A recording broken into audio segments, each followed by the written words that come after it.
welcome or welcome back to my channel Hasty Books. Today I'm bringing you my September wrap up. I know we're early October. I kind of wanted to see how the month was actually gonna end. We were on holiday on the West Coast and it was just a lot of fun. I feel like I had a quite relaxed month of reading in September. I was trying to be a lot more mindful in my reading, like trying to actually be in the books, you know, and with the books that I was reading rather than reading so many at the same time as I usually do. So I managed to read 8 books. So I feel like that's a more kind of, that's a better number. I think trying to read like 10, 15, 20 books a month is like quite a lot, especially with everything else that I have going on. Of the 8 books, I think they were all female writers, although they were from quite a few different countries. So I'm quite happy with that. I think there's a Singapore writer, a couple British, a couple Canadian, American, Turkish, Chilean, that I can remember right now. So I feel like that's pretty, you know, diverse in that sense. So I was quite pleased with that. Some really good books. I finished 8 books in September, but I was also reading, and so I lied. I didn't read 100% Women because I've been reading The Count of Monte Cristo. This is part 1. This is chunky 800-page part 1. So I have been reading it. My goal was to get to at least 500 or 600, so I'm at about 620. I have about maybe 150 pages. Is that correct? Yeah, because it's just before 800 pages, I think, that this ends.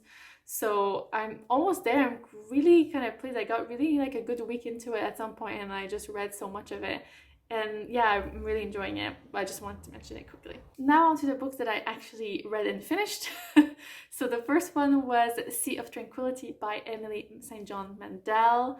I didn't really know anything about this book when I picked it up, so I just like, do I like it? I feel like I read Emily St. John Mandel's books because they're so intriguing and so inventive and so interesting. But I don't know if I really loved any of her books. I kind of like her vibe. I like to see what she's trying to do because that's what the part I enjoy about her writing the most. So I didn't know anything about Sea of Tranquility. I picked it up. Then it starts in kind of the early 20th century with this, like, I think it's Englishman. He takes like a boat across to Canada and then crosses Canada. So it's kind of very rural and he's in the wilderness and it's like, you know, back in the day. But then it cuts to like more modern times and then there's a COVID reference. And I was like really taken aback by that. I think it was just like the juxtaposition of that was really bizarre. But I really love the way that all the different threads of this book, because there's quite a few, come together at the end. Like, I actually really enjoyed this book. I think maybe I had no expectation. I had no idea what it was about. So a really interesting book. I think I would recommend it to those especially who've read Mandel before. So I think it was a very intriguing book and it's very much in the vein of other Mandel book. But yeah, I really enjoyed this one. Next, I read Lucie is Not a Romantic by Lauren Ho. I had read Ho before, so she wrote Last Thing Standing. I think I read that last year, the year before. I hadn't loved it. Like, I enjoyed it fine. I don't think it was as funny as it was trying to be. I think Lauren Ho potentially is like a stand-up comedian. Like, I'm not sure, I forget. But anyway, I found this book much funnier and much more fun, generally. We follow a young woman. I think she's Singaporean, but she's living in the US, I believe.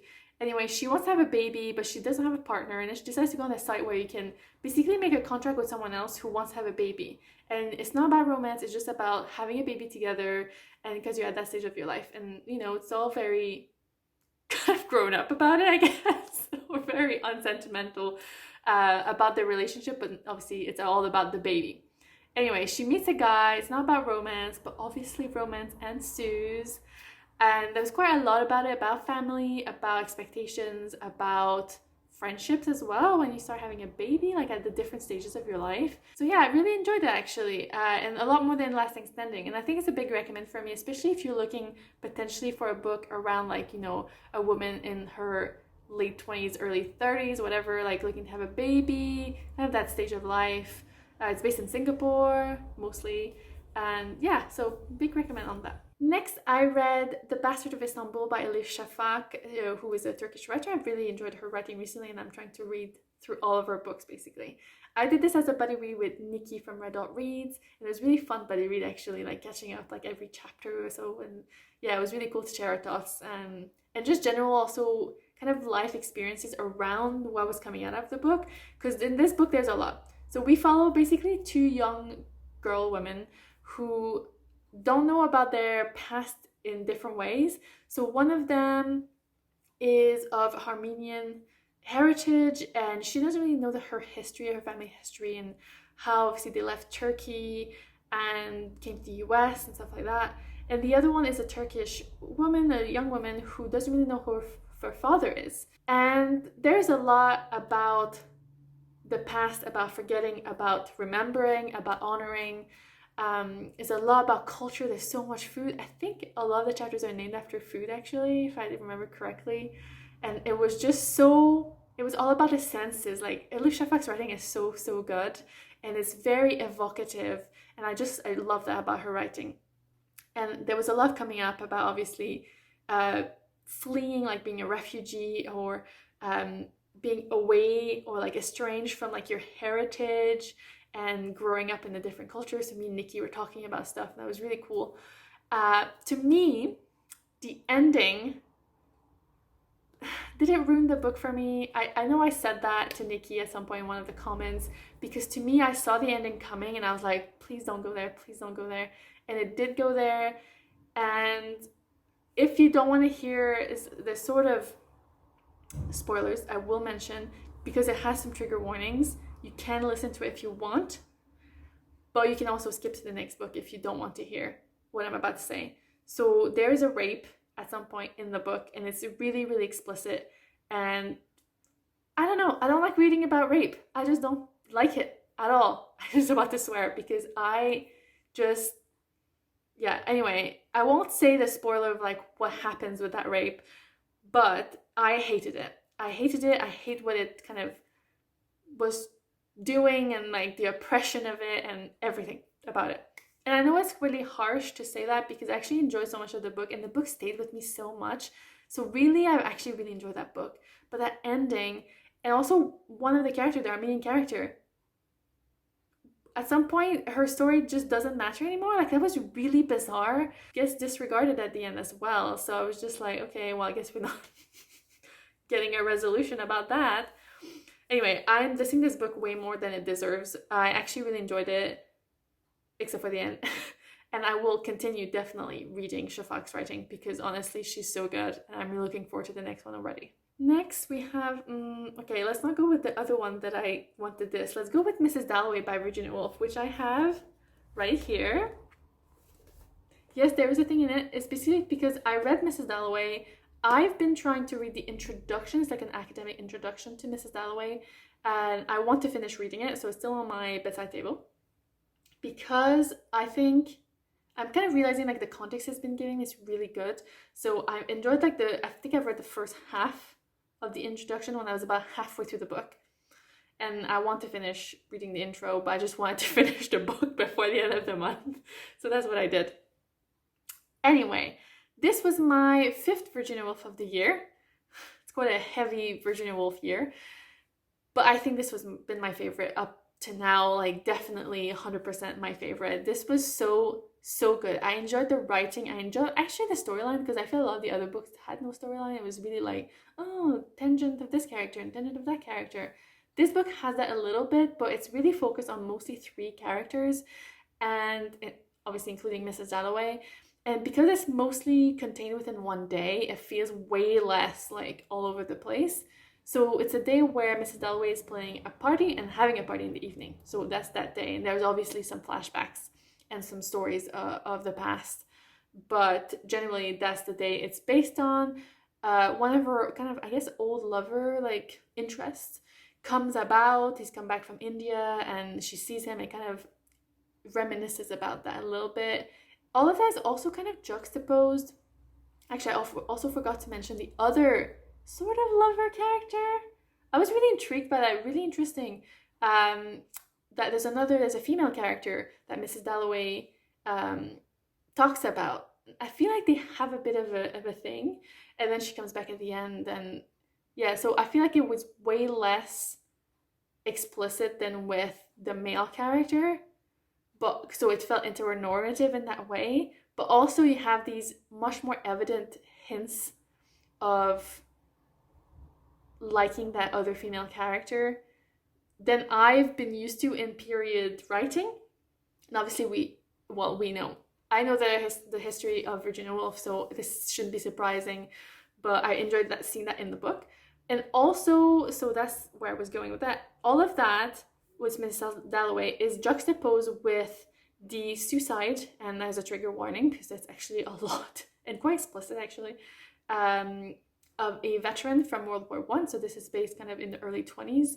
And I thought that was so interesting because we get Mrs. Dalloway's like outlook on life, and then we get this man's also his perspective and how he's feeling within this world. And it was just so, I feel like it was almost like holistic, because we have this white woman who has money, and then you have this male veteran who clearly doesn't have that much, although it's a bit unclear where he sits in society. But I thought that was really beautifully done in a way. The last thing I wanted to say was also that it was really bizarre to read this while the whole thing was happening in the UK with the Queen's death, and then the period of mourning, and then her funeral, because obviously like the monarchy was really omnipresent at that time. And in this there's quite a lot of reference to the monarchy and to kind of seeing the carriage, of the king, I believe. And so it was really interesting because I feel like that almost hadn't evolved, you know what I mean? Like it felt all very so recent and modern in that way, the way they were talking about that, because of the allusions to monarchy. Anyway, I really enjoyed this. This is my favorite up to now, but I still have quite a few to go. Oh god. So one day I will give you my Virginia Woolf thoughts more broadly. Next, okay, let's go with another book. Sorry already. Okay, The Maid by Nita Prose. So I finally got to this book. Oh gosh, okay. So I read it because I've seen so many good reviews, and one of them was actually a 5-star review by Nyx from Nyx Reid. So I was like, oh my god, sounds great. I kind of love like a cozy mystery. I'm not really into thrillers, so this felt like my kind of thing. And I didn't have that many issues with the actual plot or whatever, but the main thing that really bothered me and I really struggled with, and I almost DNF'd this book because of that, is two of the characters to me felt like offensive caricatures, and I really struggled to get past that. So the main character, Molly, clearly is neurodivergent, but it's never mentioned, it's never kind of explicit. So it almost feels like we're in the 1900s or 1800s, because everyone's like, oh, she's special. It's like, what is that? That is so bizarre to me, and it felt condescending, like as a writer looking upon that character, the way that it was almost a caricature of someone who doesn't get like social signals and stuff like that. And the second character that I thought was really not that it wasn't well written, but it felt like an offensive caricature, was the Latino, illegal immigrant character that I was just thought was almost kind of bundled in there, like another kind of naive character who doesn't know how things work. And yeah, so I had a lot of issues with that. God, okay, I will stop ranting, I swear. I did end up finishing the book, so I did go through and it kind of gets a bit better, but I generally couldn't get over that feeling that there was something a bit icky about this book. And I don't think it's a book that I would personally recommend or kind of keep in my mind that much. Anyway, next.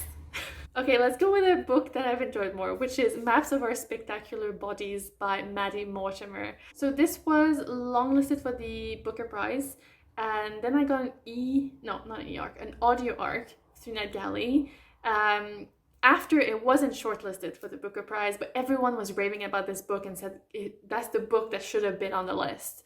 And so I decided to pick it up because, I've only heard good reviews. And it was truly a fantastic, amazingly written book. Like, it was so clever, so inventive in the way that it was crafted. So we sometimes get the cancer or like the body narrating the book as much as the main character who has cancer. It was so gut-wrenching and it was so real. It felt like such an experience of a book, actually.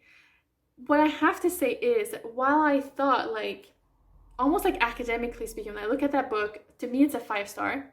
The experience I had with reading it was maybe more of like a 3-star. And obviously it's a book about cancer. It's a woman kind of working on the trauma with her parents, with her past, with her daughter, with having cancer. There's a lot to unpack in this book. So it's not a book that you're supposed to be enjoying and having a great time, you know? But there was something to me that was lacking in the reading experience that I just thought, yeah, that book, I know it's great. I didn't love it in that way, but I know it's a great book. So I gave it a 4 to just kind of round, you know? So, but it's one that I would definitely recommend. Then I read Daisy Jones and the Six by Taylor Jenkins Reid. I feel a bit late, you know, this was my first Taylor Jenkins Reid. I feel like I needed to get into this world. I want to read The 7 Husbands of Evelyn Hugo. I want to read everything. But I started with this one because loads of people told me, start with that one, it's the best one. Okay. So I have a lot of mixed feelings and I will try to be concise. The good feelings I have about this book, I'll start with that, are that I really love the way that it was kind of formatted, you know, with the interviews and the different POVs. Like, I thought that was really cool. And that really kind of kept me going through this book because I thought that was really nice to be getting the different perspectives. And sometimes, like, it's almost like a headline and the character's like, oh no, that actually didn't happen. And I like that kind of insider knowledge feel. That was really cool. What I didn't like about it was basically everything else. I think it's a personal thing though, so I will acknowledge that I'm sure people who want to read about musicians, especially from like the 70s or whatever, will probably enjoy this because that's kind of what it's mostly about. It's about a relationship and the drugs and the bad things and the good things and the inspiration and the connection of musicians and artists in that world. I thought they were all garbage people. Anyway, I don't want to go into it. I know it was inflammatory to say garbage, but to me, that lifestyle was kind of despicable. Like when they're like, oh, I'm going to just cheat on my wife for the next 6 months and I'm going to take a lot of drugs. And it just feels just very decadent in a way that I don't particularly enjoy. I don't think I would have DNF'd it. I feel like the writing kind of kept me going. So that's why I feel like I definitely want to try something else by Taylor Jenkins Reid. I feel like this was maybe just not for me because I feel like this lifestyle was just something I didn't really enjoy reading about. So that's more like the issue with me and the book rather than just the book as an entity. Anyway, that felt really confusing even to me. Anyway, let's move on to the last book that I read in September, which was Madwomen by Gabriela Mistral. I finally finished the first book in my Reading the Women Who Won Nobel Prize project. It's taking me a while. I feel like I posted my video about that challenge months ago, like early in the year, and we're October. Anyway, so this was a collection of poems. So this wasn't actually a collection. I think the first part was actually published as its own, and then the second part is kind of an assembly, that's the word in French, I think. It was basically a collection, like they've just taken poems that had been published in different magazines, in different, you know, places, and brought it, so there's like a theme running through of the Madwomen, and she usually named them like the pious women, the humble women, and so you have these different types of women, but they're all her. And what I thought was really interesting, there was a huge introduction to this poetry collection, and I was just like, I'll just jump into the poems. And about a third of the way through, I was like, okay, let me go and read the introduction. And oh my god, it literally added so much to my reading experience because it explains a lot of Gabriela Mistral's life and what she lived through, and potentially her influences and or inspiration in the way that she wrote some of these poems, or where like they came from and what she was trying to do. So I feel like my reading experience was completely enhanced by reading it. So that was a big advantage of reading the intro. That's why I'm trying to finish the Virginia Woolf intro as well. So yeah, it was really good. Really, I felt like they were very complicated poems, so I couldn't just read them. They weren't like as accessible as like modern poems, and also because they were translated. I had a version with the Spanish and the French and the English, and so it was really cool to be able to go back, because at the beginning, the intro, there is a note from the translator about some of the choices they made, so that was kind of cool to see as well. So yeah, I really enjoyed it, and I will try to continue my journey of reading the women who've won the Nobel Prize, although obviously I've just seen that I have to add another person to my list, Annie Ernaux, so congratulations to her, and I'll add one of her books to my TBR.